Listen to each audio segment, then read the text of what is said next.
Good morning, everyone, and welcome to another interesting session of Career by Design. I'm going to tell you a story today. This story is about a vibrant, enthusiastic, and energetic young girl from Jaipur who started her journey in the corporate world more than a decade back. However, more than the city lights, she was awed by the rustic beauty and charm of the Indian villages. And, well, let me take a pause and leave the story here. I just tried to narrate a story to you right here, and it seems to me that most of you were eagerly listening and wanted to know what would happen next. Do you know that, like all of you here, I too love stories, right from stories that have put me to sleep in childhood to my favorite comic books and novels, to teleserials and movies. I've heard endless stories throughout my life and will continue to do so for years to come. So, what about you? Do you also love stories? I'm sure you do. But if you think that stories are only for fun and that your storytelling skills are only useful for getting the kids off to sleep or making someone laugh, think again because we are going to break your myth today. Yes, the ability to tell stories can also be a powerful tool for career success. Storytelling, in fact, is a useful tool in many different scenarios, from personal branding on social media to interviews to training workshops, giving speeches, motivating and managing people, and also advertising and marketing your business. Storytelling can actually be a powerful way to engage and persuade people to pay attention and listen to you. And in today's session, we are going to learn about this extremely interesting and useful subject. Well, I don't know about you all, but I am super excited to take this session forward. So, without wasting much time, I shall quickly run you through a brief introduction of how and why and by whom these Career by Design sessions are conducted with some of the most exceptional coaches and subject matter experts to guide you personally month after month.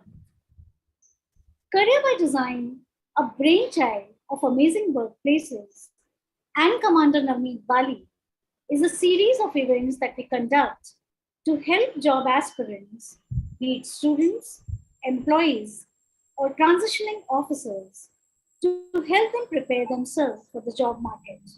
We do this through workshops and sessions like mock-up interviews, expert Q&A sessions, consultation sessions, etc. Amazing Workplaces is a global employer branding content and media platform. Organizations from across the globe write and talk about their best practices on amazing workplaces to make themselves stand out as great employers in the eyes of their future employees. Commander Naveen Bali, our chief mentor, is an ex-Navy professional. He is director, Northern Region, Narayana Health. Commander Bali is committed to mentoring students, especially in the healthcare segment, to help them take the best career decisions for themselves. Our facilitator for today's event is Kavya Saxena, a corporate leader turned rural entrepreneur, global educator, and consultant. After 12 years of juggling with a corporate career, Kavya now consults the government on various rural based initiatives. She is Wiki President at NAS Academy, Singapore, and also teaches rural entrepreneurship at XLRI and IHMs, besides managing her own entrepreneurial venture, Craft Pottery. Kavya truly believes that people have not read the full verse of Jack of all trades. That's why it's highly undermined in today's world. Coming to our sponsors, Upgrad Recruit is a recruitment and staffing solutions company that supports organizations in building their human capital. With a deep understanding of business and functional requirements and a strength of over 100 recruiting experts, Upgrad Recruit has set an excellent benchmark for industry capabilities and niche hiring skills. And yes, I'm Ekta Kapoor, your moderator for today's event. I am the co founder of Amazing Workplaces, an employer branding and media platform for human resources. I sincerely believe that people are at the core of every organization and need to be nurtured in an environment of great culture. I'm passionate and extremely curious about the best practices that form the foundation of any workplace culture and people management policies. So, once again, a warm welcome to Commander Bali, Kavya Saxena, and all of you who have joined here with us today. Thanks for choosing to learn today. It just shows your dedication towards your own growth, and I assure you that you shall go back from here more enriched with a lot of takeaways. And while I hand over the stage to Commander Bali and Kavya, I would request you all to write about your vocation and experience in the comment section so that we all can know you better. And yes, if you're still thinking about the half finished story, Kavya shall definitely complete it for you. So, welcome, Kavya and Commander Bali. Commander Bali, over to you, and then we have Kavya. Yeah? Thank you so much. Ekta, thank you so much. And welcome, Kavya, everyone else who's here today morning, and many of you who will join. It's a lazy Sunday before noon. I think one of the most powerful lines we ever heard since our childhood uh, and continue to hear, I think in through our youth, as we grow old, is once upon a time. I don't think there has been a more powerful line than this, which suddenly brings our attention. It throws in so many expectations ahead of us. That's what are we going to listen to? Since we were a child, we have been endeared to this statement. And in my professional journey, I have always seen that instead of going and telling the team, we are doing 1 crore revenue, I want to do 10 crore revenue, which has got no meaning. It is always that the stories that I have told, and it's the stories that, my mentors have told, people whom I admire as leaders have told. From, I think, Steve Jobs to Nelson Mandela to every, leader you can think of. I mean, great leaders, good and bad, have ensnared people with stories. So here we are today. Kavya is here to actually, take us through this dream world, this La La Land, which starts with once upon a time.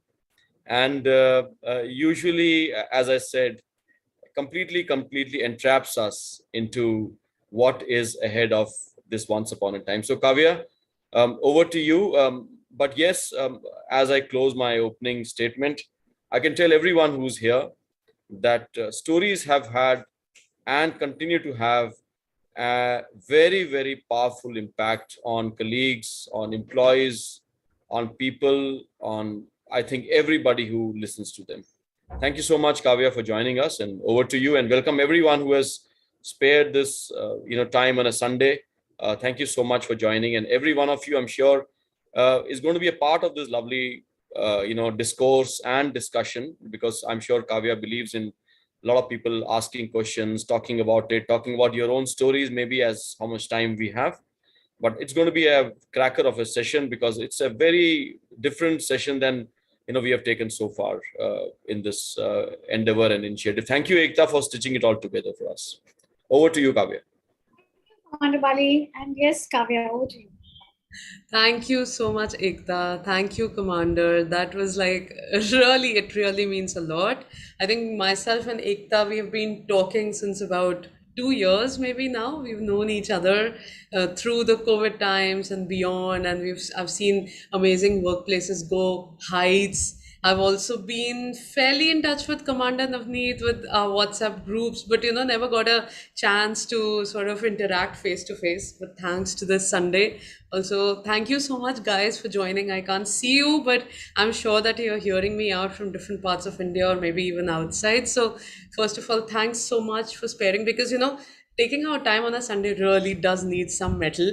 In fact, I had some a proposal that, oh, we want to do this breakfast kind of meeting today, and I was so lazy. I was like, no, there has to be some real good motivation for me to show up and turn up. So, so yeah, but I'll not take a lot of your time. We are right now at 11:40. I really want to wrap up on time so that you guys can take the most out of what I thought I will share from my own experiences, a little bit what I also see globally now, because that's also one perspective that I always feel that irrespective wherever we are in the globe, we need to keep a, sort of, uh, like a vibe check on what happens across the world in corporate rooms, or what happens in job interviews, or what happens when you transition from a student life to a corporate life, and so on and so forth. So I'll also share that because thankfully I'm just a little bit attached to all of these parts. And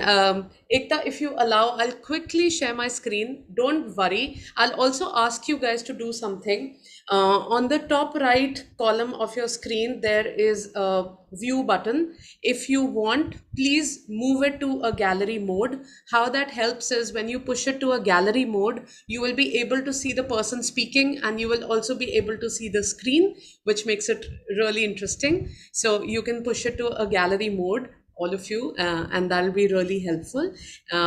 So it's just a screen, because I have this short-term memory issue, and it's really there. Like, I have this clinical short-term memory, and I sometimes forget that, oh, मुझे ये भी बात करना था, and I had to share this. So sometimes I make pointers for myself, and obviously for the people to, get a sort of context, what context I'm talking about. So I thought that I will just share this basic deck.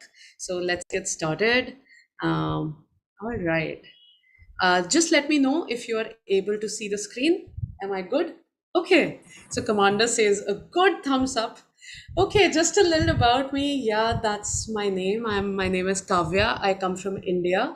I was born in this state of Rajasthan, and I did my MBA. I mean, after my schooling and college in Delhi University, I moved to Chennai.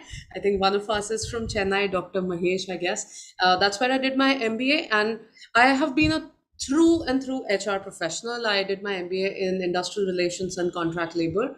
And for 9 long years, I was working in India's topmost Fortune 500 Indian Oil Corporation. And I was getting different good postings while I was there. I started my career in Hyderabad and Andhra Pradesh, then moved to Maharashtra. Then I worked for a little while in Delhi, in HR auditing and so on. And, after the ninth year, I started to feel that, oh God, I have so much energy and I can't pace up, because the promotions happen like once in every 4 years. And even though that was an organization that made my roots go so solid, I decided to just leave a public sector job, which could have given me all the securities of the world.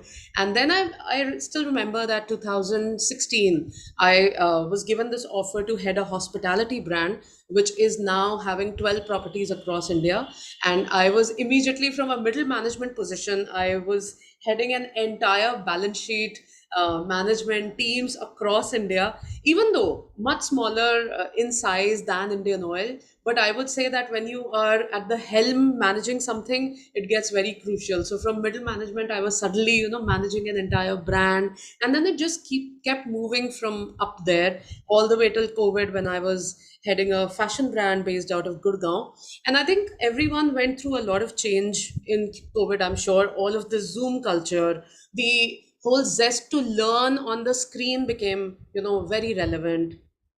That's when I also underwent a change. I felt that, all my career I have been working, learning, managing teams, but what about the real things that I wanted to do? And I always had this penchant to work in the rural, something around rural India.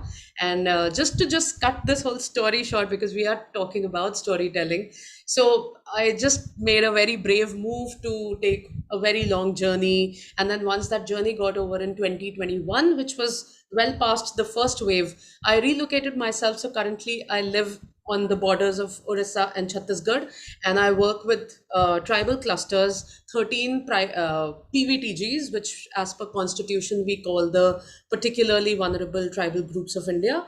And we work with them, but alongside to run my bread, butter and cheese, as they call it, I also consult a lot of governments like Gujarat, Arunachal Pradesh currently, and hopefully Jammu and Kashmir on various rural tourism initiatives. Then I'm also teaching at the NAS Academy Singapore, and I think Ekta mentioned about XLRI. So yeah, that's a little about me. I always say that, it's possible.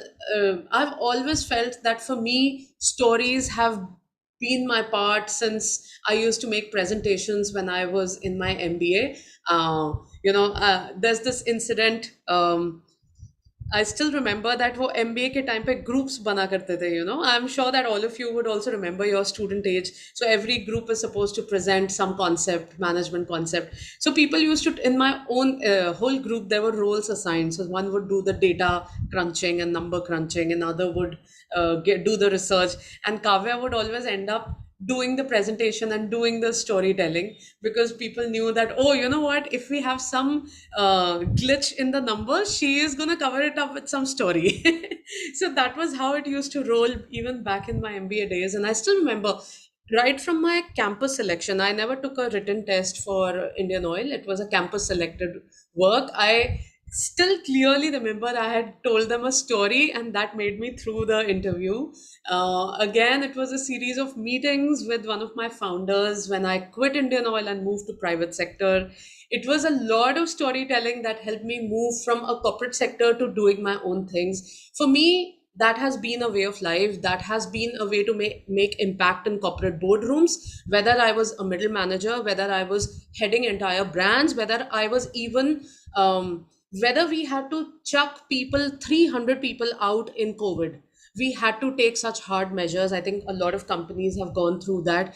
We have gone through that. I had to do it as a brand head. And even then, I felt that storytelling, and not like the storytelling we see in Bollywood or in serials, a very systematic approach to it and a very organic approach to it has really helped me a lot. So let's dive into why do I say that storytelling, or this whole, I think you can see it on our backgrounds, that storytelling for workplace. Why are we here? Why are we talking about it? It is nothing, but I want to just give you a little dibs into that. वो क्या है? Why is it even necessary? I mean, corporates can run without it also. There are people who are very objective. You do not need to be an orator to tell a story. Everyone is not screen savvy, for that matter.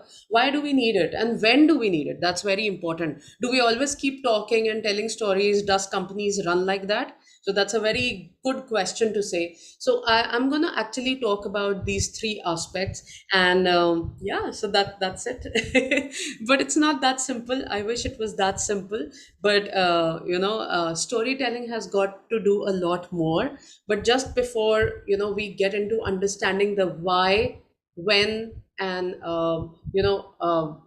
how of the whole concept, yeah, this is something that I want to reiterate, that people like to watch, read, see, hear stories. And the matter of the fact, guys, is that every brand, whether you are a personal brand like Shashi is an author here, you must be part of some amazing brands that you are associated with. Some of you may be entrepreneurs. Every brand, every individual, every business has got a story to say. Sometimes in the whole circle of generating revenue, of the whole circle of lives that we are living, we tend to forget and tell and share these stories. But on the contrary, this whole, the whole idea of bringing this seminar together was to bring you back and make us all realize the importance that क्यों ये सब जरूरी है, to go back to where we started, keep telling people, keep bringing people to our story. Why is it so important? So let's understand that a little bit.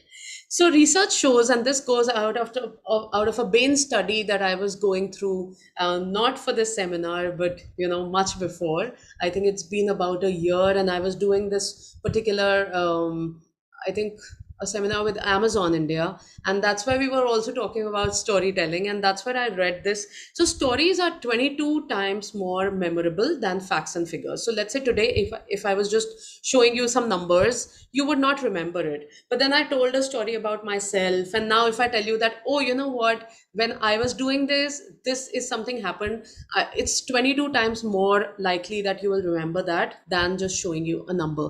Next is our neural activity, which is our brain cells. They increase 5x when you listen to a story, because you start to associate yourself, your eyes, the five senses that we have, barring the taste, of course, they start to play and sync themselves. And it's really chemical, that is all growing inside, but it actually does work. And the third, which is very interesting, is that storytelling lights up the sensory cortex in the brain, which is again a neuron that is placed right inside. And it actually starts relating a lot of things that have happened in your life. Like when I was telling my story, I'm sure you picked up some things, if not everything. You picked up some things, and you'll remember that even if the seminar ends. That, okay, you may not remember from which college Kavya passed out or how many people, but probably you'll remember, oh, she now lives in Orissa or Chhattisgarh, or you may remember she lives in tribal cluster of India, she's working there. So we try to remember those things which are relatable to us, and that's one of the reasons why also storytelling now as a skill is becoming really, really powerful tool for corporate boardrooms, for people who are really wanting to up their skills around their corporate lives. So yeah, before we get to that, I'm gonna play a really interesting video. So just give me once. I'm gonna just take a while and share the sound as well, so that it's very smooth. And Ekta, you can just message me if everyone is able to see it. So I'm gonna just play the next slide for you. And yeah, okay. Mm, mm, mm, mm. Yeah, there it goes.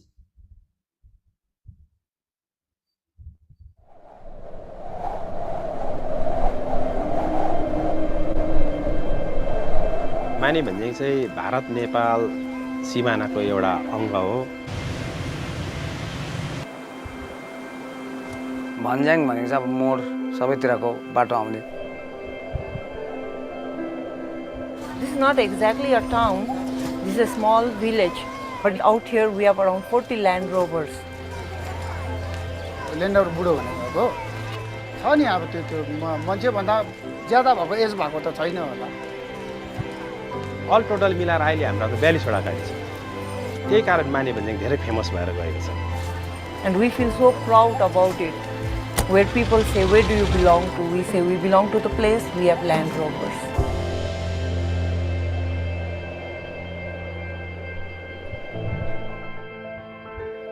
यहाँबाट सन्दकपू देखाउनु पर्यो भने त यता देखाउनु पर्यो माथि।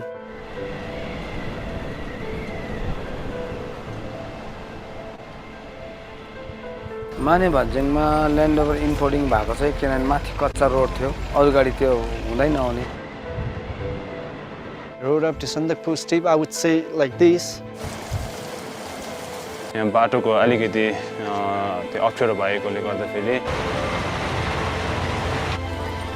सन्दकपुर फालुट रोडमा अरू गाडीले त्यति तुलना नगर्दा पनि हुन्छ।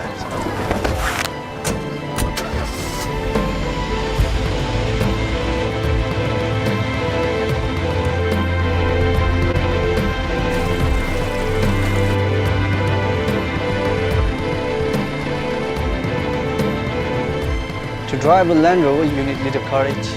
You must be very confident. Driving on the bumpy roads are very tough, but you can get anywhere you want driving Land Rover. Now there are lots of cars, it comes with lots of complexity. But no, I like the simplicity of the oldest one, 1957 Land Rover. So it makes me very strong. जुन चाहिँ यो land रोभरको कम्युनिटीहरू छ हैन सस्ता एकदम राम्रो छ जस्तै मौसम जस्तो बिग्रिँदाखेरि नि उहाँहरूले त्यस्तो मौसममा पनि हामीलाई ठिक जग्गामै यसरी अब एकदम safety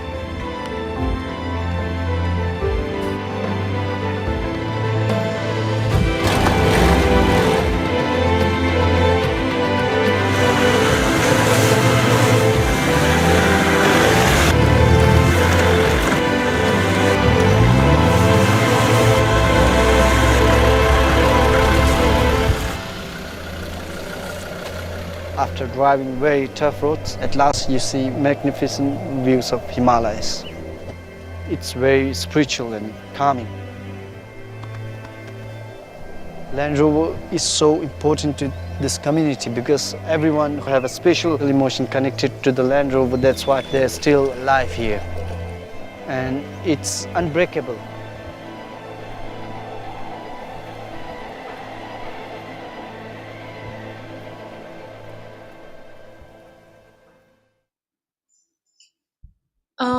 All right, were you guys able to hear the audio? Yeah, give me your digital hands. It is one of the most compelling videos that I've ever seen of an automobile. And if you guys are able to see me, hear me clearly, I just want to share a couple of things. Number one, Land Rover globally does not need to invest in a small village located in West Bengal in Darjeeling to push sales. It does not need. It's one of the most solid vehicles the company has been making since centuries, since decades, I would say, if not centuries. And there is a massive following for Land Rovers. It's one of the more luxury SUVs that you have in the country. Why would they want to actually make a whole ad or an ad film or even a film for their own community and employees to showcase this particular village? Why was the need? So I'll tell you that how did this particular YouTube video that you showed brought about a 32% jump in the sales of Land Rover, which is about, I think, 2 years back. That's when this happened.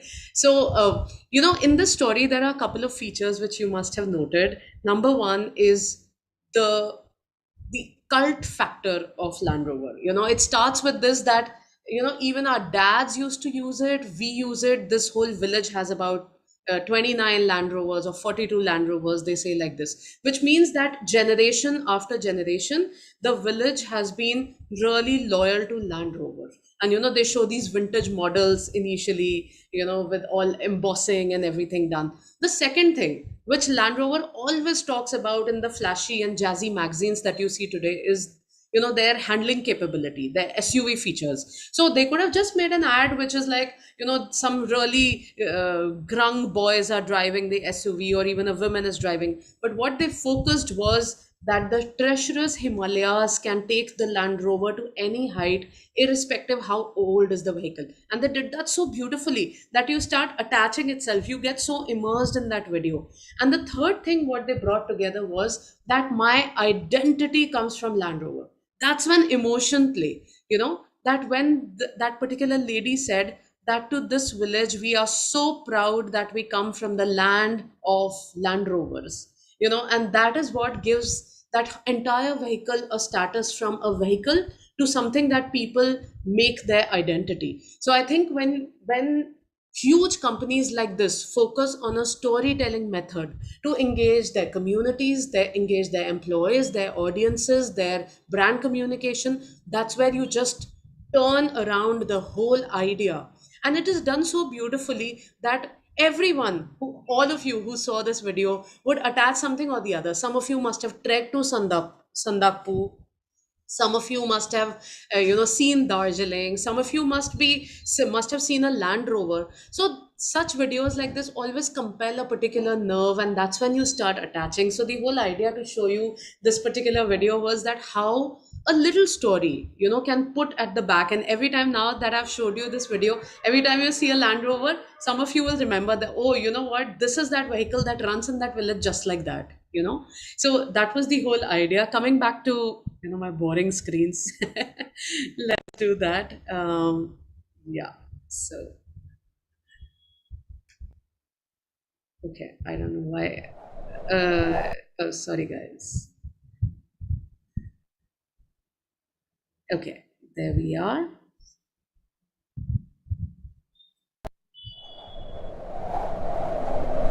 Give me a minute. And I think I'm good. Yeah.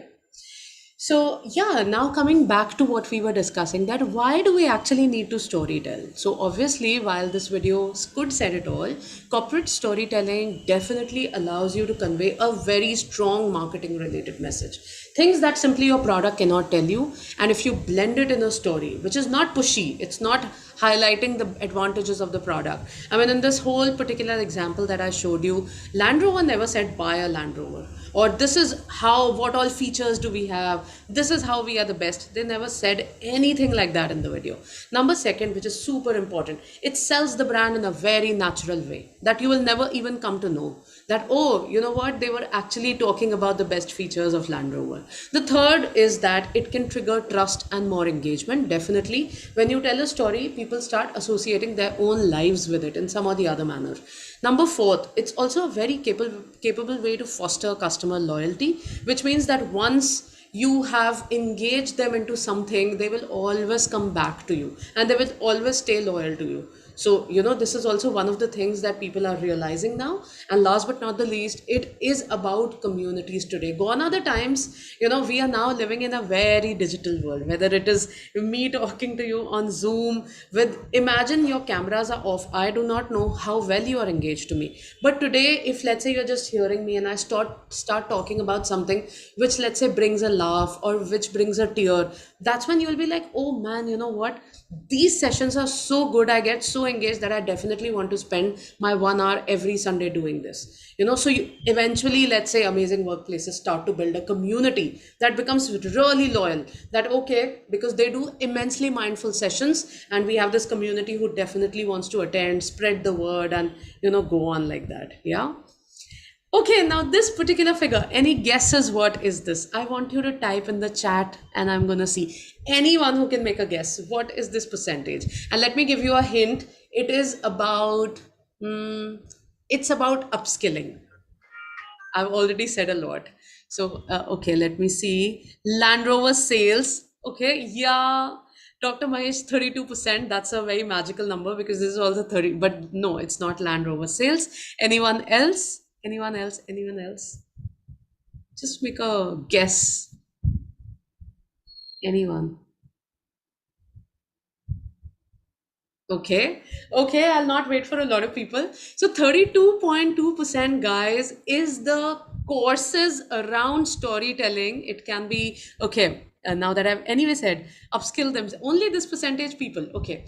No, Shashi, I think it's the other way around. I'll tell you. So after COVID, there was this whole surge in, taking online courses. Okay. I'm sure you guys have taken, I have taken, everyone is doing whether Zoom courses or there's Upgrad, there is Unacademy, so many different brands selling some amazing mindful courses. You will be mind boggled to know that 32.2% of the courses have an element of storytelling, which means that people want to upskill themselves on this skill. And it is mind boggling because otherwise people would, a majority of chunk would want to learn how to make pitches. Someone would want to learn how to be a better team player, or, better leadership skills, or let's say better skills on Microsoft Excel. But imagine 32.2% of the entire online courses being sold globally have an element of storytelling in it, which means that this is one of the demanded skill right now in the market, which was very surprising to me because I was like, wow, this is something that we should all be inculcating. So yeah, how do we do that now comes to the question. हमने ये अभी तक समझ लिया है कि why storytelling is important, what are the benefits out of it, how does it enter into corporate boardrooms, that I will talk about definitely much later.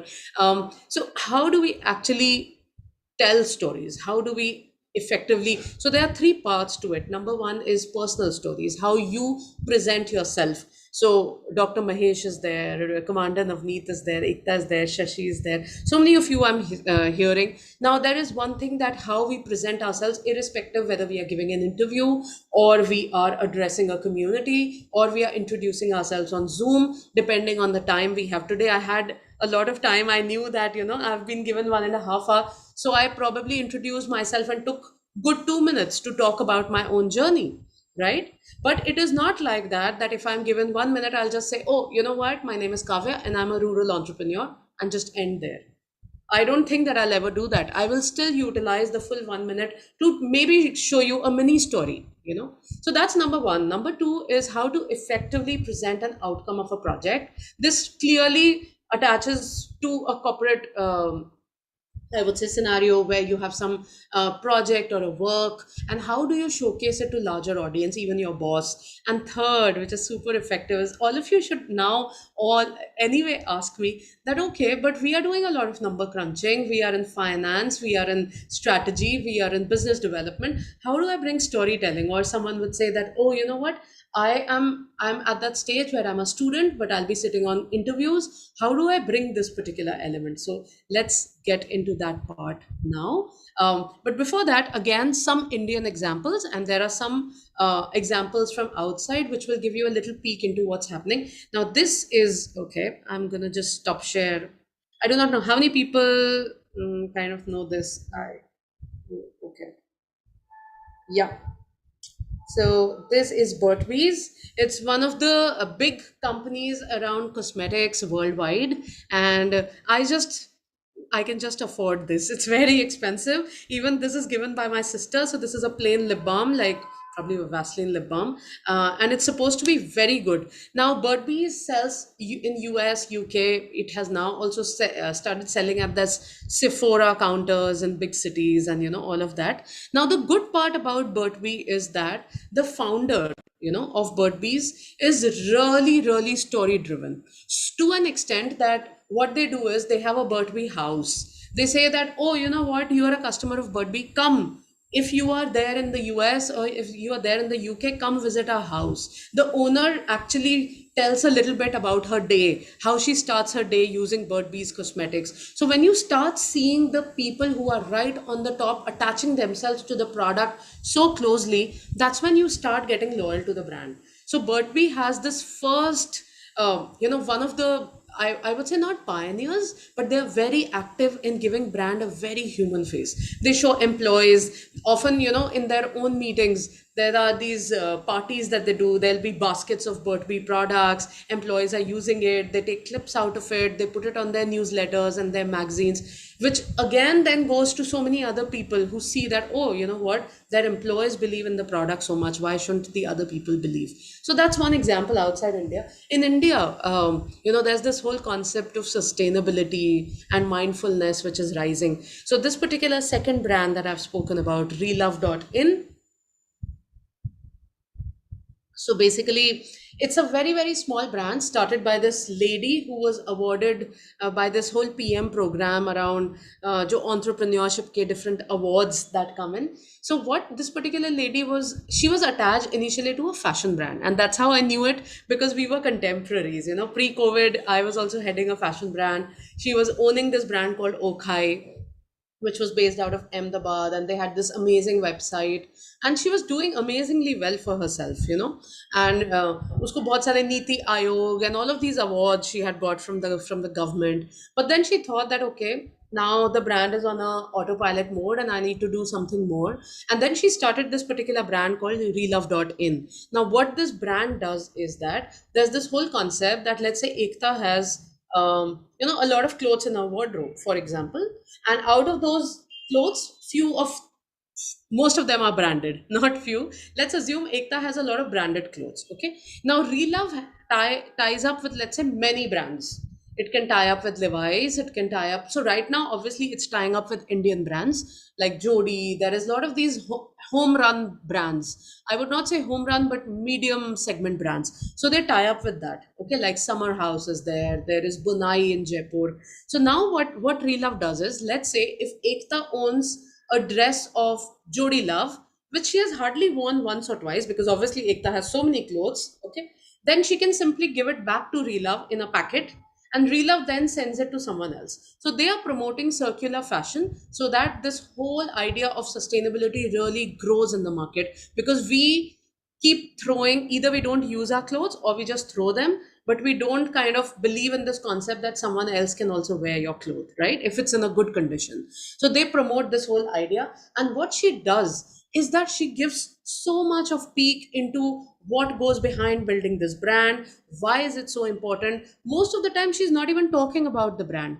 And what does the brand do? She only talks about the importance of circular fashion, the facts and the figures, how much of trash in terms of fashion is going to the dump yards, how is it polluting the environment, why is it so necessary for brands like this. So she hardly talks about what Real Love would do, or even the Instagram. But then I would say that when it comes to actually the brand positioning, in a very small span of time, they have made a niche and they are covered by the media, everywhere. So that is another example. The third example which I wanted to give was Pepper Content.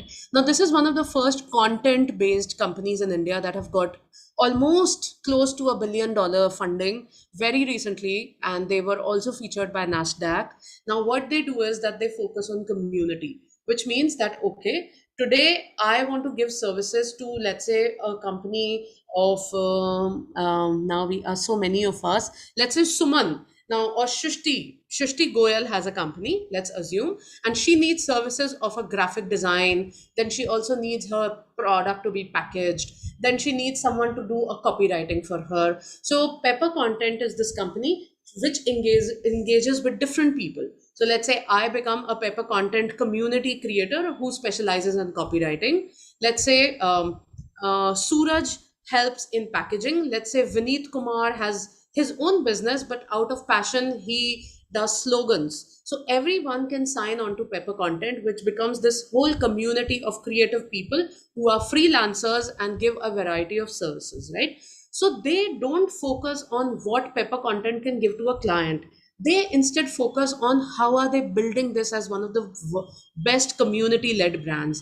And so that people start associating with them that, oh, you know what? When we get services from this particular company, it comes out from different creative people and not like a company that is boring, employees are pushed to do work, like how you see those traditional ad agencies. So I hope that you are type in a yes if you are able to see, like relate to me so far, so that Shashi says, okay, nice collection. Oh yeah. And yeah, that's the same lady who started Real Love. So type in a yes or a no if you're with me so far, right? So Mahesh said, yeah. Good. Okay, thank you, doctor. That was really nice. Yeah, also, because we need to keep comparing. When I talk about storytelling, people often mistake it to like, oh, you know what? She will just bore us with this whole gyan that she'll give, or La La Land or whatever. But it is very logical how people make this whole approach towards storytelling, and it is really becoming a marketing skill, a leadership skill, even a skill that can be inculcated into the strategic components. So what I'm going to do is in the next slide. Okay, sometimes my whole slideshow goes for a toss. Before I get into the heart of the presentation for the next like 15 minutes, I want to show you another video. Now this was of Land Rover, and you will ask, why does she keep showing automobiles? Because I love automobiles. This is a very small ad film, not like Land Rover, but it is one of the, comes from an automobile brands that is used by a lot of us, which is Hyundai. So let's see that before we get into the next one. Ekta, you can also WhatsApp me if you're able to see this clearly, yeah? Hello, sir. Hello. New innings? Yes, sir. Sir, आपकी पहली posting कहाँ हुई थी? Kargil. Wow, Kargil. How exciting. Yes, it was. तुरंत report करना था, लेकिन बीच रास्ते में ट्रेन का इंजन फेल. फिर क्या? Remember? A soldier never quits. बादलों में छिप गई मंजिल तो क्या, पर्वतों में डूब के हैं रास्ते तो क्या. लेट होने का मतलब था ड्यूटी में फेल, इसलिए निकल पड़ा पैदल. वो कहते हैं ना, एक रास्ता बंद हो जाए तो 10 रास्ते खुल जाते हैं. किस तरफ जाना है? जी मुझे कारगिल की तरफ जाना है. आ जाइए, मैं छोड़ देता हूँ. अरे आप तो इस तरफ जा रहे हैं. कोई बात नहीं, आप आ जाइए, मैं छोड़ देता हूँ. आइए. और शादी? वो तो हमारे होने वाले ससुर जी चाहेंगे तब होगी. लेकिन वो कब जाएंगे? जब मेरी गवर्नमेंट जॉब लग जाएगी. उसी के इंटरव्यू के लिए जा रहा था. बहुत जिंदा दिल इंसान था। महसूस ही नहीं होने दिया कि इतना आउट ऑफ द वे जाकर उसने मेरी हेल्प की है। हम सफर तू चलना यूं ही, बन याद मेरे संग रहना यूं ही। देखिए बरुआ जी, टाइम पे पहुंचा दिया ना। लेकिन आपने मेरे लिए अपना इंटरव्यू मिस कर दिया। भाई हमारा तो क्लियर है जी, जो देश की ड्यूटी पे जा रहा हो उसकी ड्यूटी सबसे पहले करो।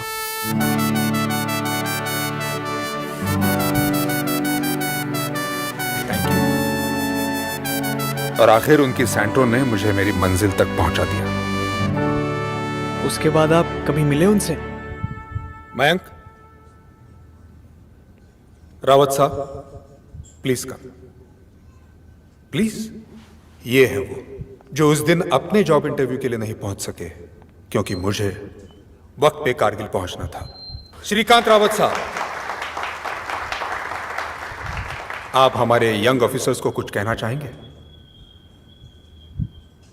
हमारा तो आज भी क्लियर है जी, जो देश की ड्यूटी में जाए सबसे पहले उसकी ड्यूटी करो।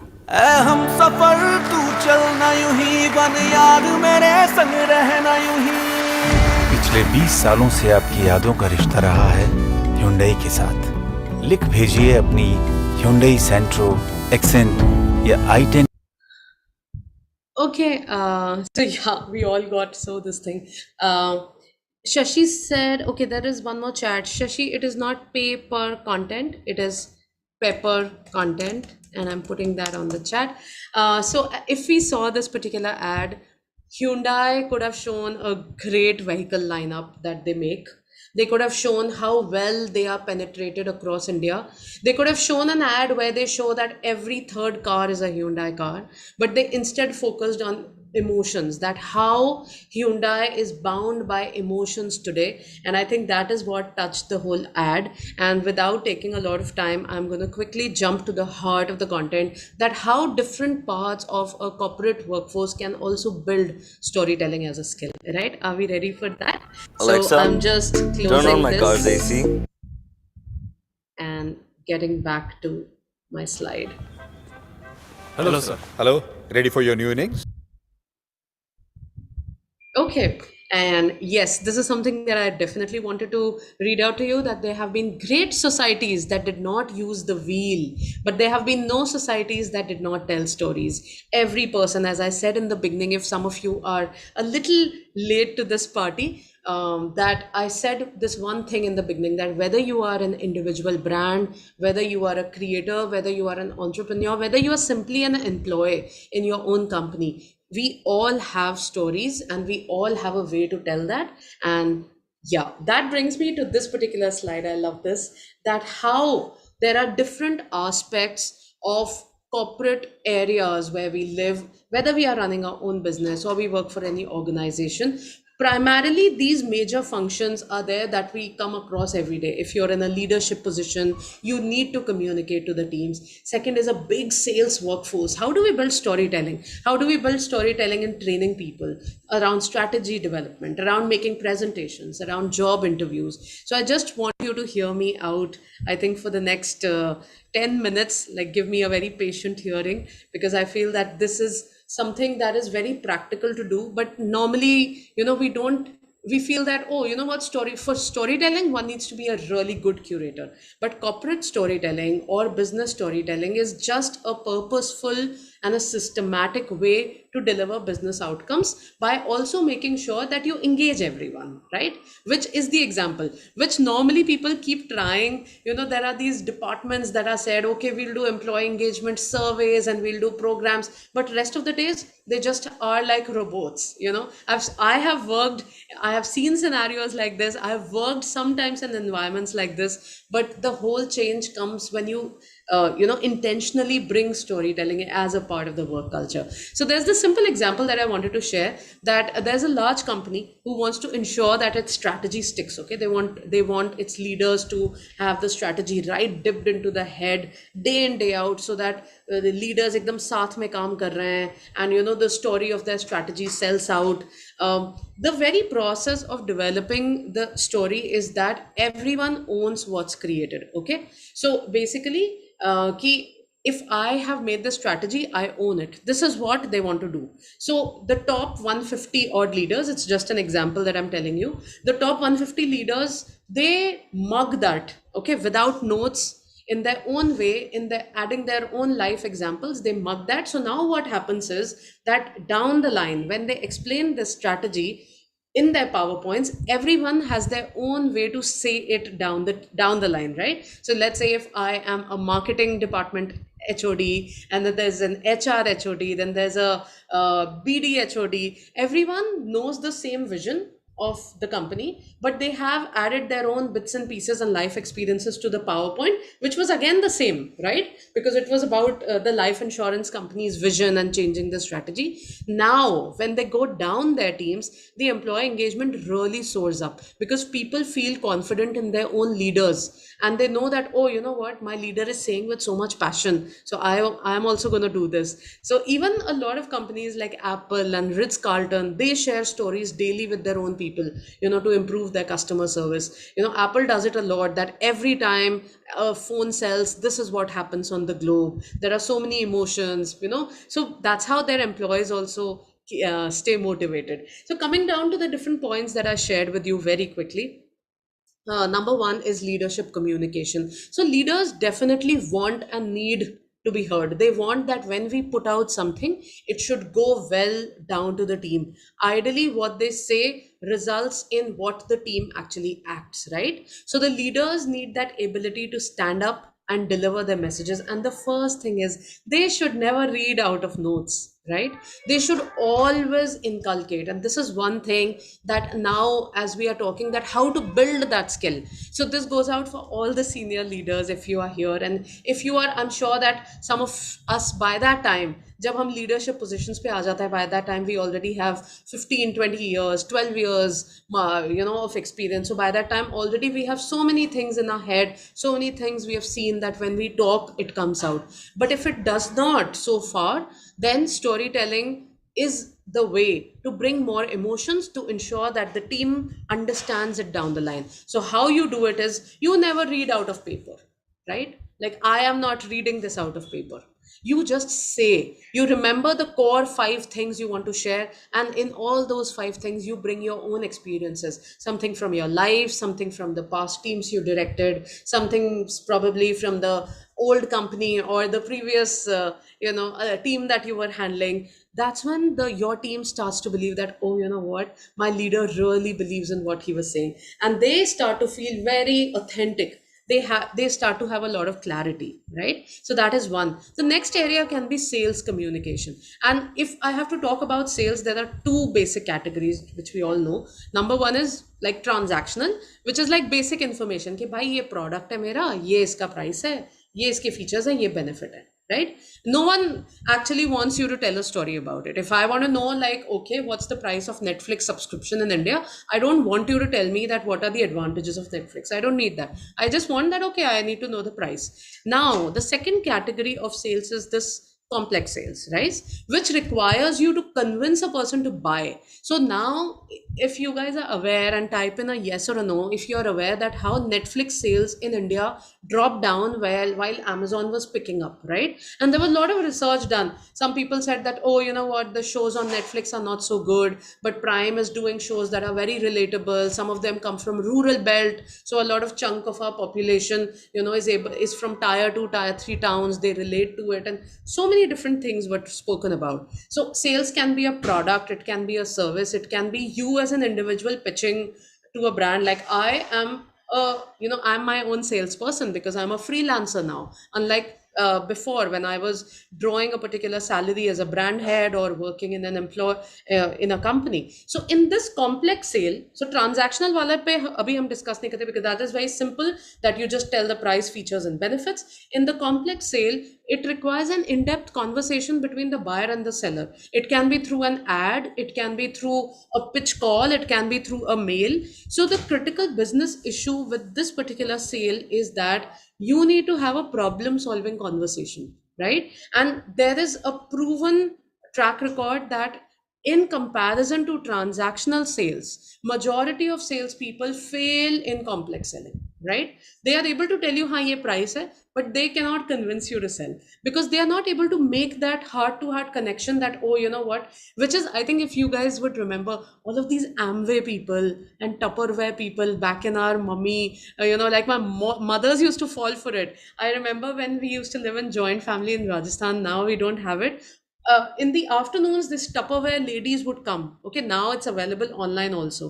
But पहले ऐसा नहीं होता था. पहले वो घर पे आते थे, and then they would strike this amazing conversation that, you know what, मैं तो अपना ये पकौड़े भी बना के रख लेती हूँ, and I make this kitchen recipe and I store it in Tupperware, and you know what, I put salad also and it stays fresh.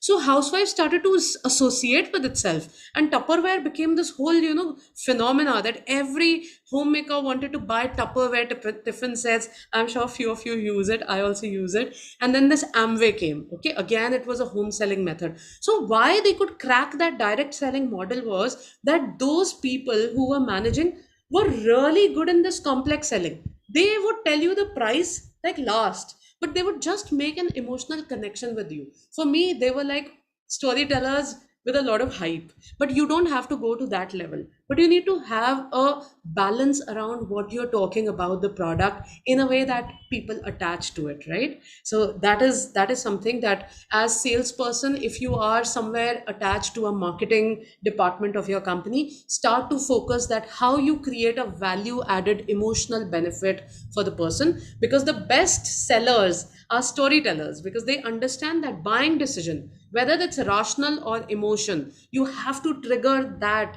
to get the money out of your customer's pocket, right?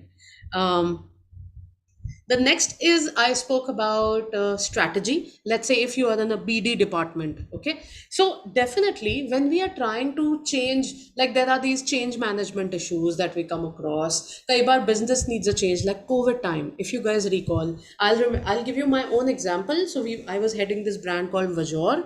It's spelled as VAJOR. It's a fashion brand based out of Gurgaon, and it was held by a mother company, right? Obviously, COVID time mein, we had this huge inventory, our warehouses were running, and we could not hold our entire paychecks. It was going way beyond our employee roles and our salaries. We could just not afford because the productivity was not coming in. And I'm talking about the first wave, jab lockdown laga hi tha. So that time, even this whole Zoom work from home was just starting up. So we had to definitely take hard calls to fire people. And how we did it was not like, that overnight we called everyone on a Zoom or wrote a mail. We showed certain things. We started with owner talking about in a video. We shot her video that, okay, and she talks about that, okay, aise scenario aaya, and how we are not prepared for it. Then we had our co-founder talking about how we are sitting in a crores worth of pile of inventory that needs to be liquidated. Then third came that if we take a hard step, what are the options? We involved everyone into that story. After a while, obviously, giving pay slips is one of the worst things that people do. But when we did that, it did not come with even a single employee representation in the labor code, because we could handle it a little better than we could have just sent a mail and say, oh, you know what, we are not able to hold this. Globally, worldwide, COVID is happening, this is happening, and that's why we could do it. But we involved everyone in the process. Obviously, we also did more logical things like compensating for 3 months of salary, XYZ things, other employee benefits. But at the end, we could manage that, right? So that's just one example. The whole idea around strategy, culture, change management, and blending storytelling is that it should paint a picture of a future that is very compelling and very inspiring, right? So this type of communication is perfectly suited for any strategy building. So once, if we are able to crack that strategy story, then leaders need to just learn how to tell it without notes, adding their own personal anecdotes. How is it so special to me? And, so on. So yeah, and now I think I also want to talk about presentations, which is something that I am doing right now. Now imagine if this whole PPT was that all the time I'm just sliding through and talking about numbers, and I'm talking about something that you are able to listen but you're not able to grab. So according to most of the studies, okay, there was this particular really hilarious quote that I came across, is that number one fear of people is public speaking, and number two is death, okay, in the world. So this means that an average person, if he's going to a funeral, he feels that he's better off in a casket than, or like, don't take it literally on a Sunday and you'll be like, Kavya's talking about death and all.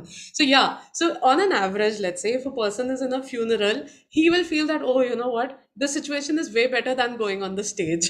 So it's literally like that. I do not know why we fear presentation so much. We chat around so much with friends, we chat around so much with our families, but as soon as it comes to presentation, they are these dry, boring slides. I still remember in Indian Oil, I was one of the people, there were obviously more people like me who used to break this shell. Otherwise, our meetings used to be this boring slides where people just have to be straight faced and they keep looking at the screen, and then there's samosas and all coming, people are focusing on that, they are hardly bothered kya ho raha hai, you know so most business presentations are dry and boring, and as a result we totally forget it. The mistaken assumption is that clear points, what you want to drive, can also be put up in a very organized, rational way, but in a form of story. We always forget it, and for that we don't even need a PowerPoint slide. मुझे अगर ये बताना है कि how to blend storytelling into leadership, into PowerPoint, into strategy, do I actually need to share a slide for that?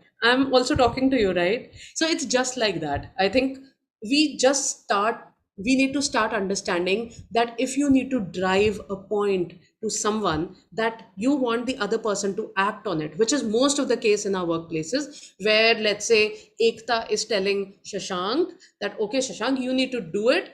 And she presents a whole PowerPoint, versus Ekta says that, oh, you know what, Shashank, last year this situation came and this is how I dealt with it. And I think this is a situation that we are facing and I want your inputs. Depending on what I've just shared with you, these are important numbers you may want to read. Shashank will start appreciating that even more. And Ekta would have done her job so well. So the whole idea is that we need to start attaching a very human feel to whatever we do when we specifically present. You don't need to get bogged down by slide changing. Even I get very awkward. If you see, the moment I'm off sharing, I get very natural. The moment I'm sharing slides on Zoom, I'm very awkward because that's not my natural self. It doesn't bring out the natural me. So our left brain efficiencies, they operate in a manner that, it needs a lot of communication and it doesn't need a lot of push. And now I also want to share something for job interviews. But before that, I want to grab a sip of coffee. This goes out. I also want to just take a minute to ask you guys, how many people are students here? How many people are students? Just tell me a yes or a no over here. Students, or going to a level where you are sort of in a corporate, you would be facing, Manish says yes. Okay, irrespective whether you are a student or you would be someone who, sometimes gets exposed to job interviews. They are the standard job questions. If you just Google up, it'll be like, what are the most important strengths you have? What are your weaknesses? And we have this copy paste thoughts, and we even practice it, that, oh, you know what, I'll not say that I'm lazy, but I can say that, sometimes I overdo things, and I'm sure that you all can relate to it. And this approach is very difficult because every candidate almost looks like the same, and they claim to be good communicators, they claim to be good team players. These are things, because I come from HR and all my life I've just taken interviews, and I'm talking about this whole personal experience, that when I used to sit for interviews, everyone who will come will have, I give so much attention to detail that it's my weakness. And you know what? I'm such a good team player and I'm such a good communicator. And in most of my cases, I would then forget what happened in the interview. Then I'm just looking at the resumes and then making choices. And I'm sure that some people who are here in HR would maybe agree to me. And instead, what I'll not say it's an advice, but guys, it's an input that if you want to really make a difference to your job interviews going forward, and to just take this seminar in a very realistic manner, that how do I blend storytelling into this quick interview where people do not have time to hear you, is think about three strong adjectives about yourself. For me, it can be that I am attached, I'm a very rooted person, I'm a very native person. And how do I say that is that, you know what, sir? That while I was the small town girl who made it to the city, today my body of work revolves around working with tribal clusters in Chhattisgarh and Orissa. We are bringing impact to so many things. We are turning out a revenue like this. So what you actually do is pick 3 or 5, depending on the time you have. You pick these 3 or 5 adjectives, okay, and then tell the interviewer that what are they, and how, and give them real examples on how you embody those adjectives, right? So it will actually help that person recall that यार उसने मुझे अपनी life की कहानी बताई थी, that how he is a good communicator, that how he feels that he has read some books. You know, you don't just say it out, but you also attach like a line to it, right? And then you sort of I hope that that's making sense for you guys. Tell me a yes if I'm making sense so far. Okay. No one is saying a yes or a no. I really need inputs now that we are at 12:40. Okay. Okay, as usual, see, my slide is gone for a toss. Yeah, so we were on the slide, as I said. So yeah, this is, again, me talking to you in 1 hour seminar cannot make you guys the best storytellers. We all are storytellers. It's just that I use that skill a little more than maybe some of you, maybe a little less than few of you, but that is one of my most important skills. So there are more business problems than the ones that I've listed here. But I can also give you an example that how I have presented data, you know, numbers in a very storytelling manner. And the last of the slides is narrative. Make your narrative so compelling that people listen to you. There's always a story to be told. It can be a business problem, it can be a business experience that you had, it can be something that, you know, you sort of came across and it came as a learning. It can be a failure you experienced, right? It can be challenges you faced. It can be, let's say, if you are launching a particular program, instead of talking about how successful you could complete the project, if you have to share it to the teams across departments, share that, oh, you know what, we were working on this project and we faced these challenges. This is how we overcame. This is what the result was. That will motivate the other teams even more, right? So that should be the narrative. And I think, yeah, I don't want to skip around this. There was this particular slide, but I think this is like how to do it. So I think you all can probably go through it. It is not something really rocket science, but I'll give you this deck for all you need. And the final point that I want to share is never overdo it. Do not overdo storytelling that people start to feel that, oh, you know what, talking to him or her is like going into this never ending talkative land. Just make it crisp, make it effective, make it that it should last as an impression, and definitely keep it logical. So I'll never say that say a story without any reference, or say a story that is always around your life, or say a story without numbers. So depending on what is the business situation or the personal situation or a job situation, craft your story accordingly, right? And last but not the least, humans are not ideally set up to understand logics. We are born out of, we are derivatives of animals, and we are ideally set up to understand stories, and that was said by Roger Shank, and always that works. And with that, I'm gonna sort of end my slides. I'll also drop in, I would love to see some questions from you guys if you are here. Yeah.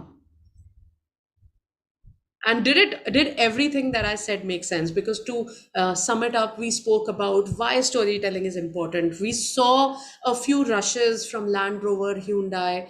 We also went through some examples like Relove. Just to sum up the seminar, we spoke about Pepper Content, how these new age companies are building storytelling as a way of life. Then we tried to understood that how there are different business situations traditionally, and how a little bit of storytelling can make a difference. Then we moved around to understanding that how can that make an impact. Then we also understood some hacks that I use. And at the last, the little message that I want to give is don't overdo it, but make this skill as a part of your life.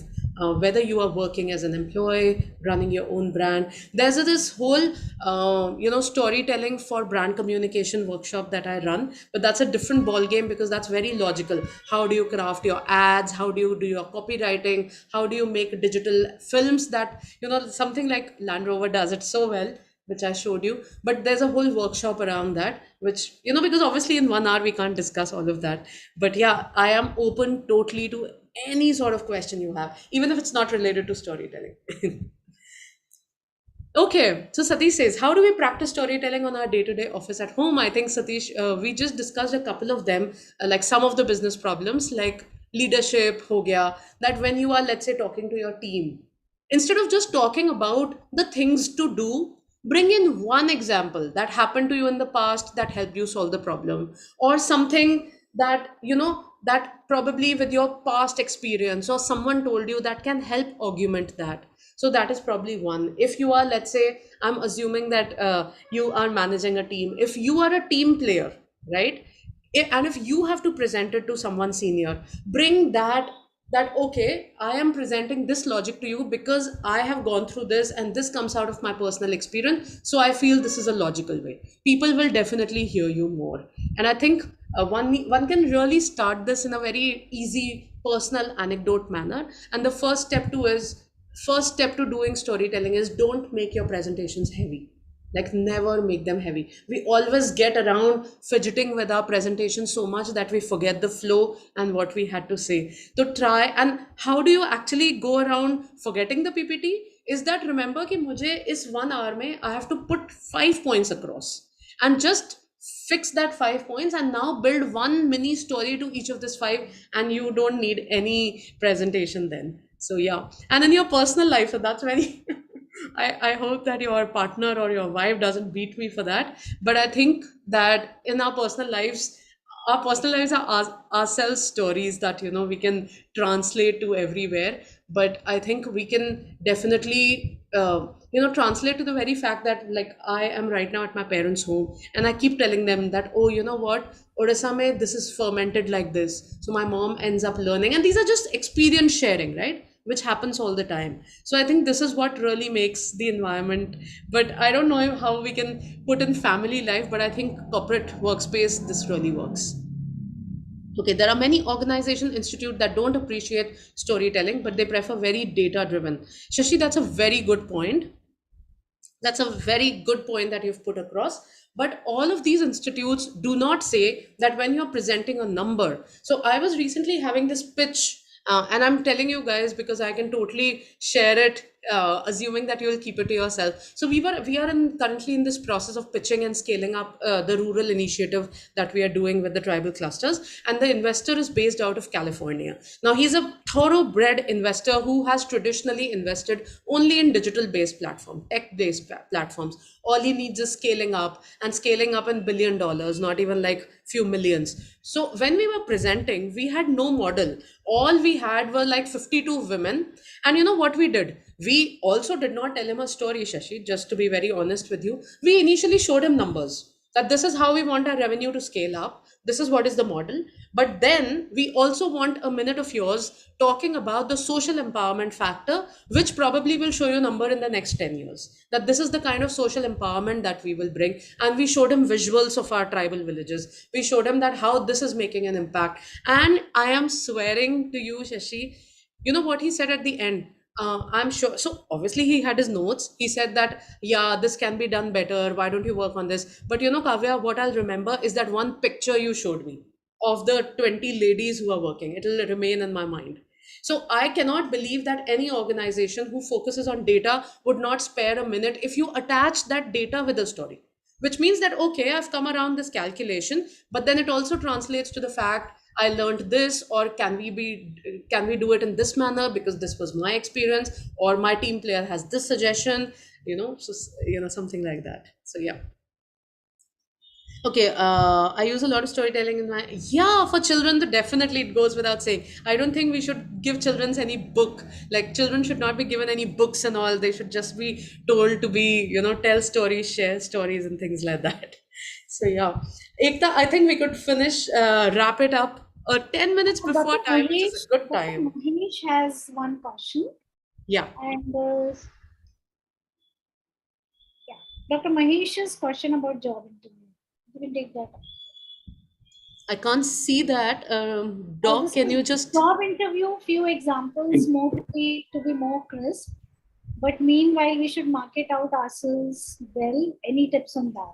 So Yeah. basically, how to market in a job interview. Yeah, so I think there are two things that I do. I can just share that bit and maybe that gives a little idea. Number one is when you're putting your resume, just keep it to one page. But what I do is I divide it into, like, if you see my palm, about this half, like just about a little of a bar is just dedicated to the skills, right? And I put them really visually, Doc. So while the other part is like, little paragraphs about my previous experience, this particular part has a box that has my life skills. I put it as life skills, and I put these 5 adjectives, right? Now, sometimes people don't see it, right? Sometimes people see it and question me, why have you put this? What do you mean by this? Like she's like, okay, I say brand curator. I put that in my resume all the time. Okay, brand curator. So people ask me, what do you mean by brand curator? It gives me a opportunity to talk about my story. And then I say that, you know what, I come from an HR background, but I've run brands from scratch.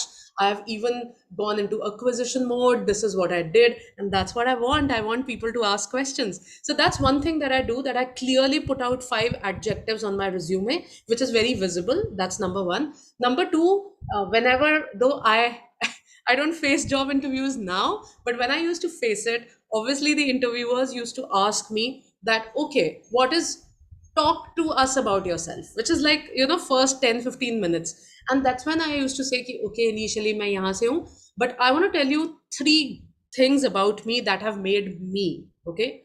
So, and then I used to say that, okay, I'm super passionate about, creating an impact. I'm super passionate about doing X thing, or I am this. And then I used to attach stories to it, that how I have dealt with that in my previous job, how I want to do it now as I grow old in my age, so that if I've answered you well. So those are 2 things that I particularly follow when, when it comes to job interviews or resumes and things like that, that I really extend those adjectives. But again, I don't use adjectives like I'm a great team player. Okay, a lot of people are great team players. What is the difference? If you can really bring a difference to that adjective, please go for it. Otherwise, create your own adjective which gives you a chance to speak. So, for example, I gave you one, that I use brand curator. It is something that's very personal to me, and it gives me a chance to speak. So I'm sure that each of us can devise our own 3 unique adjectives and, talk about it. I would like to add something here. So, like Kavya mentioned, it's a very good point. One thing you could do is that you could go back to the, your childhood days and when you were growing up, and try to, just remember incidents from your life. And just, from those incidents, you will actually come to realize that, okay, at this point, you made a very good decision, or at this point, you were a very, you displayed a lot of heroism, you maybe you met with an accident and you kind of got over it. So there would be many examples of you being the hero in your own story.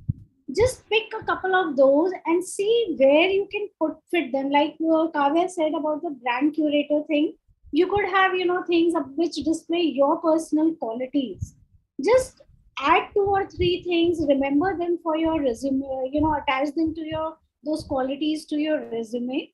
And when people ask questions to you, then you can narrate that story and say, okay, this happened in my childhood, and because of this, I feel that this is my very good quality, and I bring this to the table with me. So that's what I wanted to add. Just here. Thank you so much, Ekta. Yeah, I mean, I don't think that storytelling requires a very different skill. It just needs you to believe that that's the way I speak. That's the way I present myself, whether I am giving an interview or whether I'm talking to my team or whether I'm drafting an ad, whether there's a leadership communication. Even I still remember, even when I still do that now, when I draft mails, I'm like, hello, I hope that you're doing fine. 2 years back, this happened, and today I'm writing to you, something like that. Like, I'll add a line. So it increases the engagement of the people who is reading. So, yeah. But thanks, Ekta, for adding that input. Also, before we guys, sort of disengage, I just want you to take a screen grab and I want you to put on your cameras for a second and I'll take a screenshot. And I really love doing that. Just for a second. And we will need to say yeah, because you kept listening to me like for 1.5 hours. So I'm hoping that all the people can give me a good smile. So yeah, if you guys are hearing me, just put your cameras. Otherwise, I'm gonna still take a screen grab. Okay, Satish, thank you. Thank you. Okay, let's take a screenshot. And yeah, thank you. Thank you, everyone. Yeah, Ekta, over to you. Thank you. So I'm just, if you like this session, I'm just sharing with everyone. Once again, just a minute. I'm sharing this Google review page link. Just go to, Amazing Workplaces review page and put a good review about, whatever you just heard from Kavya. And I think this would be, useful for us in the long run, because we want more and more people to know about our sessions and that will come back to us. And you can also go to our LinkedIn page and follow Career by Design, follow Amazing Workplaces, so that you are able to get knowledge about our latest events. Okay, that's about it from me. And I'll just close it from here. And before I do, Commander Bali, just the parting words from you. Yes, thank you so much, Kavya. It was such a wonderful, rendering of what you do and what you believe in and the topic. And I think every one of us is much, much wiser on this beautiful art of storytelling and how it can make a difference in all our lives, in our companies, professional, personal. I think storytelling was a most wonderful art that our grandmothers and parents had. So it comes, as I said in the beginning, it comes from our childhood that we are attached to this particular skill. And one of the most beautiful remembrance of our grandparents is the stories that they told us. One last thing that I want to say to everyone who's here, I think for a leader or someone who's starting a career, being an honest and a trustworthy person is most critical.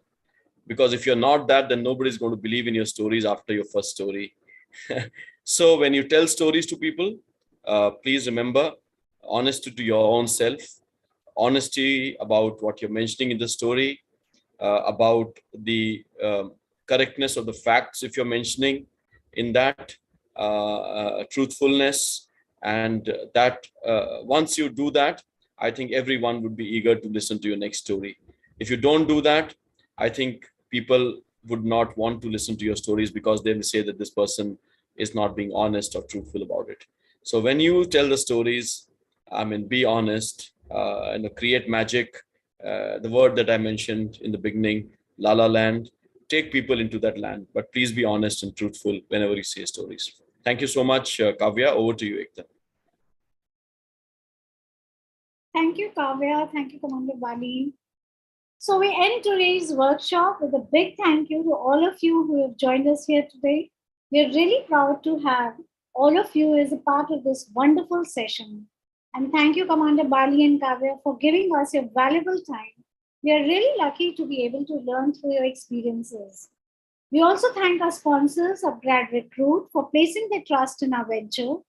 And yes, a big thank you to all of you for being a part of this session. It's always incomplete without a great audience like you. Do join us for our next Career by Design session on 31st July. Join us again. Thank you so much, everyone. And have a great weekend. Great Sunday. Yeah. Thank you. Thank you, Kavya. Thank you, Ekta. Thank you, everyone. Thank you, Kavya. Thank you. Thank you, everyone. Thank you. Kavya. Thanks, Commander Bali. And please just before you leave, just review this, yeah? Yes, yeah, sure.